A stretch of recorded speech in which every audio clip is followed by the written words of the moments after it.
Hello students, welcome to global online. This is Ankita Sood. Paper one preparation में आज हम research aptitude के कुछ डिजिटल इनिशिएटिव्स को डिस्कस करने वाले हैं जो कि सरकार के द्वारा बनाए गए हैं हमारे देश में रिसर्च को बेहतर बनाने के लिए। इन डिजिटल इनिशिएटिव्स के बेसिक कॉन्सेप्ट्स के साथ साथ हम इम्पोर्टेंट पॉइंट्स पर भी फोकस करेंगे ताकि एग्जामिनेशन में आप सभी इजीली क्वेश्चंस के आंसर्स ढूंढ पाओ। स्टूडेंट्स पेपर को क्वालिफाई करने के लिए ये बहुत ज़रूरी है कि आप सभी एग्जामिनेशन के लेवल के हिसाब से तैयारी करें एंड इसके लिए कंप्लीट कोर्स मैं लेकर आई हूँ जहाँ पर डेली लाइव लेक्चर्स के साथ आपका पूरा सिलेबस तो कवर हो ही जाएगा। साथ ही टॉपिक वाइज एमसीक्यूज और पीवाईक्यूज भी हम आपको देते हैं। नोट्स बनाने में बच्चों का बहुत समय बर्बाद होता है, इसीलिए आपको यहाँ पर हम पीडीएफ नोट्स देते हैं जिसकी मदद से आप बहुत अच्छे से पढ़ाई कर सकते हो बिना अपना समय बर्बाद किए। साथ ही फुल सिलेबस मॉक टेस्ट है जो कि बहुत इंपॉर्टेंट है आपकी रिविजन के लिए एंड ये 5000 एमसीक्यू क्वेश्चन बैंक में से मैं आपको गारंटी देती हूँ कि पेपर वन में 50 में से 35 प्लस क्वेश्चंस आपको यहाँ से जरूर देखने को मिलेंगे। न्यू बैच हमारा कमिंग मंडे से स्टार्ट होने वाला है। इस बैच के लिए और पूरी इन्फॉर्मेशन के लिए आप या तो गिवन नंबर्स पर कांटेक्ट कर सकते हैं या फिर कुछ फ्री कंटेंट के लिए भी आप ग्लोबल ऑनलाइन ऐप को डाउनलोड कर सकते हो ताकि आपको पता चल जाए कि कैसा ये कोर्स है और कैसे हम आपको सर्विसेज प्रोवाइड करवाते हैं। सर्च बार में कोर्स को सर्च कीजिए, कंटेंट पर जाओगे तो English Hindi bilingual separate courses आपके सामने आ जाएंगे जहां पर आपको यूनिट वाइज फोल्डर्स मिल जाते हैं। इसका ये फायदा है कि आप चाहो तो किसी भी यूनिट में एमसीक्यूज या थ्योरी के जरिए अपनी तैयारी शुरू कर सकते हो एंड यकीन रखिए ये बहुत इंपॉर्टेंट कोर्स है जो कि आपको एग्जाम में बहुत अच्छा स्कोर करने में मदद कर सकता है। मैंने आप लोगों को बताया था आज हम लोग इनिशिएटिव्स की बात करने वाले हैं। तो सबसे पहले बात करते हैं इनफ्लिबनेट की। इसका मतलब होता है information and library network centre. INFLIBNET क्या है? ये एक ऐसा सेंटर है जो कि रिसर्च से रिलेटेड जितने भी इनिशिएटिव्स हैं, जितनी भी वेबसाइट्स हैं, वेब पोर्टल्स हैं, ये उन सभी को मैनेज करने के लिए रिस्पॉन्सिबल है। इसको मार्च 1991 में जो है इनिशिएट किया गया था यूजीसी के द्वारा। ठीक है, ये भी एक इम्पॉर्टेंट कॉन्सेप्ट है, information and library network centre. अब लाइब्रेरी से क्या मतलब है? लाइब्रेरी होता है जहाँ पे हम लोग बुक्स देख सकते हैं, पढ़ने जाते हैं। ठीक है, सिमिलरली यहाँ पे लाइब्रेरी का मतलब है कि जितनी भी हमारी रिसर्च से रिलेटेड चीज़ें होती है वो हम लोग इसकी लाइब्रेरी में जा करके देख सकते हैं। ठीक है, ये कोई वैसी लाइब्रेरी नहीं है कि कहीं पे आप लोगों को बिल्डिंग मिलेगी। ये ई लाइब्रेरी है, आप लोग इसको अपने मोबाइल में, अपने लैपटॉप में, इंटरनेट के थ्रू एक्सेस कर सकते हो।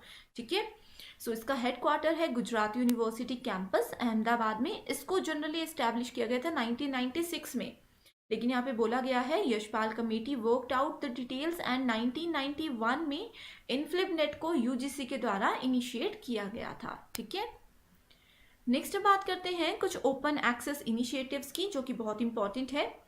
ओपन एक्सेस का मतलब होता है जो कि सभी के लिए ओपन है, सब लोग, एक्सेस का मतलब होता है यूज करना, सब लोग इसको यूज कर सकते हैं फ्री ऑफ कॉस्ट। ओपन का मतलब ही ये होता है कि सबके लिए ओपन है। ठीक है, सबसे पहला आता है शोध गंगा। शोध गंगा में क्या है? जितने भी इंडियन थीसिस और डिसर्टेशन है उन सभी का रिकॉर्ड यहाँ पे आपको मिल सकता है। ठीक है, अब जैसे आप लोग पीएचडी में एडमिशन लोगे तो आप लोगों को रिसर्च करना कंपलसरी है। ठीक है, रिसर्च करते समय आप लोग जो भी थीसिस लिखते हो उन सब चीज़ों को शोध गंगा पे अपलोड किया जाता है। इससे क्या बेनिफिट होता है? इसका बेनिफिट ये है कि जो फ्यूचर रिसर्चर्स हैं, ठीक है, हमारे जो फ्यूचर रिसर्चर्स हैं उन लोगों को अगर उस पर्टिकुलर टॉपिक पे रिसर्च करनी है या पुरानी फाइंडिंग्स को ढूंढना है तो उनको गूगल पे जा करके या फिर दूसरी लाइब्रेरीज में जा करके थीसिस ढूंढनी नहीं पड़ेगी। वो हर एक चीज़ को शोध गंगा में बहुत ईजिली एंड बहुत कम टाइम में एक्सेस कर सकते हैं। यानी कि आप लोग शोध गंगा में जाओगे, वहां पे जाकर के जो भी आपका टॉपिक है, जो भी आपका रिसर्च का प्रॉब्लम है, उसको टाइप करोगे, उससे रिलेटेड जितनी भी इंफॉर्मेशन होगी थीसिस एंड डिसर्टेशन की वो आप लोगों को मिल जाएगी। नेक्स्ट आता है हमारे पास शोध गंगोत्री। ठीक है, गंगा कहाँ से निकली है? गंगा निकली है गंगोत्री से, तो इसीलिए इसका नाम रखा गया है शोध गंगोत्री। शोध का मतलब क्या होता है? शोध का मतलब ही होता है रिसर्च। शोध गंगा ये है जहां से आप लोग रिसर्च से रिलेटेड सारी इंफॉर्मेशन को कलेक्ट कर सकते हो। गंगा जैसे नदी है, बहती चलती है, वैसे थीसिस और डिसर्टेशन ऐड होते ही जाते हैं। ठीक है, शोध Gangotri repository of Indian research in progress details. ठीक है, इसको हम बोल सकते हैं कि इसको मेंटेन किया गया है इनफ्लिबनेट के द्वारा, which is an autonomous inter university centre of the university grant commission of India. ठीक है, शोध Gangotri is a new initiative that complements शोध Ganga And Shodh Gangotri hosts synopsis of research topics submitted to the universities in India by research scholars for registering themselves for PhD program. ठीक है, सो जितने भी researchers होते हैं वो अपनी रिसर्च टॉपिक का जो सिनॉप्सिस एंटर करते हैं, ठीक है, आपके रिसर्च टॉपिक का जो सिनॉप्सिस या फिर इसको साइनॉप्सिस भी बोलते हैं, कुछ भी बोल सकते हो, वो एंटर करते हैं शोध गंगोत्री में। एंड कोई भी जाकर के यहाँ पे इसके बारे में अगर देखना चाहता है तो वो लोग यहाँ से देख सकते हैं। ठीक है, नेक्स्ट है विद्या मित्र। सो ये क्या है, ये ऑनलाइन लर्निंग पोर्टल है for all the e counter projects developed under निमसिट, that is national mission on education through information and communication technology. Next है विद्वान। सो विद्वान क्या है, ये एक डेटाबेस प्रोफाइल है। इसमें किसकी प्रोफाइल है, साइंटिस्ट की, एंड जितने भी फैकल्टी मेंबर्स हैं जो कि लीडिंग इंस्टीट्यूशंस जैसे आईआईटी, एनआईटीज, यहाँ पे जो बहुत बड़े बड़े इंस्टीट्यूशंस होते हैं आईआईएम की तरह, यहाँ पे जो भी फैकल्टी मेंबर्स काम करते हैं उन सभी की डिटेल्स यहाँ पे, उन सभी की जितनी थीसिस हैं उनकी डिटेल्स हैं, उनकी फाइंडिंग्स हैं, हम बोल सकते हैं उनकी प्रोफाइल्स यहाँ पे रिकॉर्ड की जाती है। ठीक है, सो विद्वान का मतलब क्या होता है, बहुत इंटेलिजेंट लोग, इस तरह से आप लोग याद रख सकते हो। सो इंटेलिजेंट साइंटिस्ट भी होते हैं एंड लीडिंग इंस्टीट्यूशन जैसे आईआईटी, एनआईटी, एमआईटी, ठीक है, ये सब चीज़ों के जो भी फैकल्टी मेंबर्स होते हैं उन सब का रिकॉर्ड होता है यहाँ पे। आप लोगों को एक मैं आइडिया देती हूँ कि ये जितने भी नाम, ये जितने भी इनिशिएटिव्स के नाम मैं बता रही हूँ, आप लोग एक बार जाकर के गूगल पे इनको सर्च कीजिए, इनकी वेबसाइट्स पर जाकर देखिए। इससे क्या होगा, इससे अगर एग्जाम में आप लोगों को कोई भी क्वेश्चन आएगा आप लोग इजीली रिकॉल कर सकते हो। जैसे कि आप लोग शोध गंगा में जाइए, वहाँ पे देखिए क्या क्या ऑप्शंस हैं, क्या क्या कर सकते हैं, थोड़ी बहुत डिटेल्स पढ़िए, सो दैट आप लोगों को एक इंटरफेस आप लोगों के माइंड में सेट हो जाए और आप लोग बहुत ईजिली इन चीज़ों को एक्सेस कर सको। ठीक है, नेक्स्ट है इंडकैट। सो ये क्या है, ये फ्री ऑनलाइन कैटलॉग है जिसमें कि books, thesis, serials of major university और इंस्टीट्यूशन लाइब्रेरी होते हैं, लेकिन ये सिर्फ इंडिया के बेसिस पे ही काम करता है। ठीक है, नेक्स्ट आता है ई शोध सिंधु। इसको दिसंबर 2015 में इनिशिएट किया गया था। ई का मतलब होता है इलेक्ट्रॉनिक, ठीक है, consortium of higher education electronic resources that provide access to e resources to universities, college, centrally funded technical institutions in India.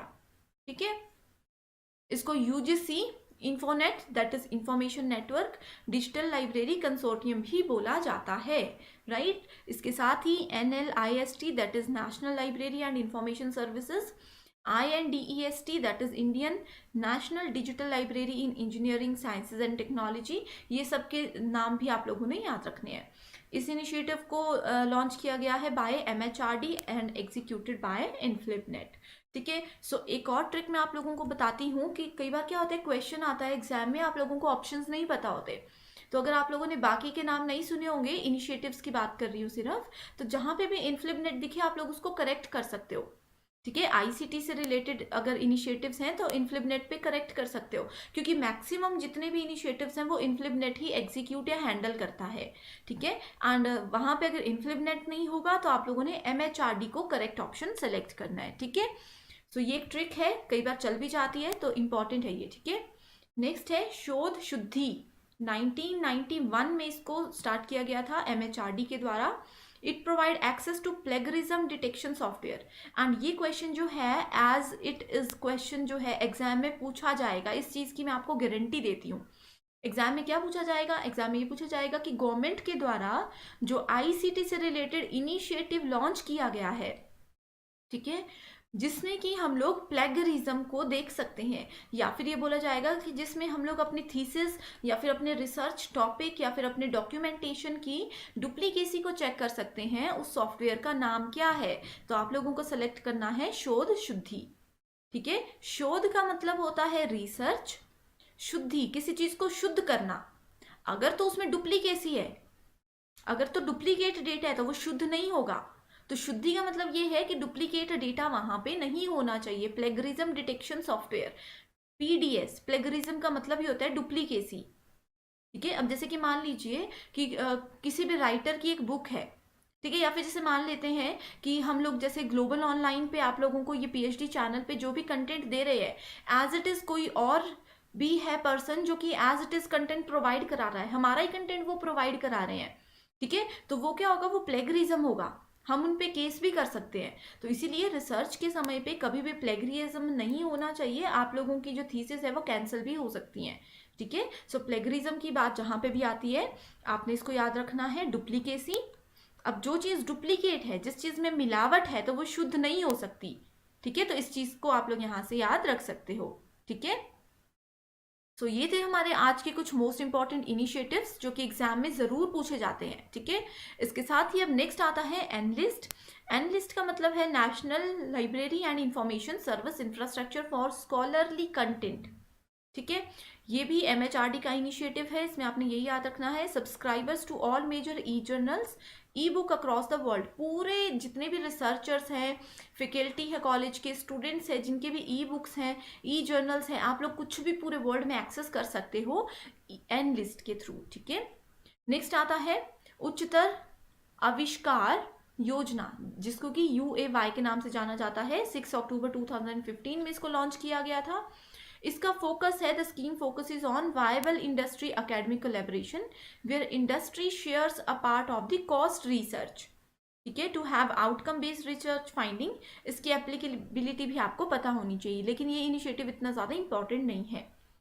Next initiative है जो कि इंपॉर्टेंट है, इम्प्रिंट, ठीक है। सो इम्प्रिंट जो है इसको नवंबर 2015 में लॉन्च किया गया था। एंड ये क्या करता है, it challenges by translating knowledge into viable technology in 10 selected technology domains। so कौन से ये डोमेन है, ये इंपॉर्टेंट है, health care, energy, sustainable habitat, nano technology hardware, water resources and river systems, advanced material, information and communication technology जो कि ICT जिसकी हम लोग इतनी देर से बात कर रहे हैं, manufacturing, security and defence, and environmental science and climate change. So ये 10 टेक्नोलॉजी डोमेन्स है जहाँ पे इम्प्रिंट काम करता है, ठीक है।